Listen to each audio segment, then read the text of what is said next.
I feel pretty strongly about the negative impacts that these stations have on surrounding communities, and I think the more we know about science, and I credit this council with actually taking science far more seriously than, and particularly health science far more seriously than some of the larger legislative bodies in this country. I think the more we know, the more this decision is going to look like the right decision. I think over time, gas stations, frankly, are going to dwindle. I mean, as George said, the environmental imperative is going to get us out of gasoline anyway.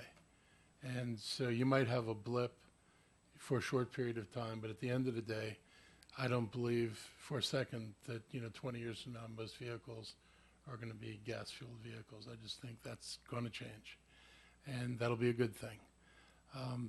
I'm aware that this would constrain existing stations from expanding, but I think most of us have live in neighborhoods and we're familiar with where these stations are. I couldn't imagine them expanding anyway. Nobody bought enough land to put a mega station and then sat there and put 4 pumps on it. They put 4 pumps on it, and they bought enough land to deal with 4 pumps.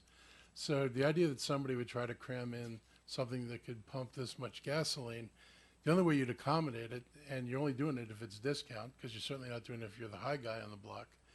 And then if you're discount, you're expecting lines, then you're getting lines into the street.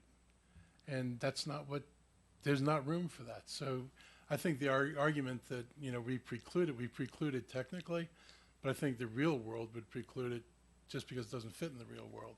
And, we didn't look at the map and make judgments on, where you could put stations, but I just think a common sense look at where the stations are in most cases would tell you these things aren't expanding anyway. And the last thing I'd say, when I looked at the hearing examiner's decision, I mean, it's important to note, his decision just wasn't based on, about the scientific arguments. It was a compatibility argument.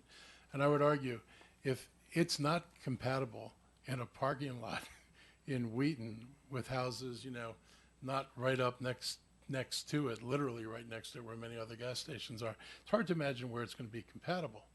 So to argue that, well, we should just use the special exception process, I think that when you know enough about something, and, we have things where you can't get a special exception. You should just say you can't do some of this stuff. We've learned it doesn't make sense, and the residents in that community spent a fortune, and they're still going to have to spend a fortune in court.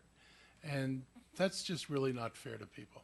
I mean, at some point, if we know this isn't a good idea and it's not compatible, we should take it off the table and spare our neighbors and our friends the pain of having to, have fundraisers selling, household items to try to pay for attorneys and scientists. So I really appreciate the support of people for this bill, and thank you.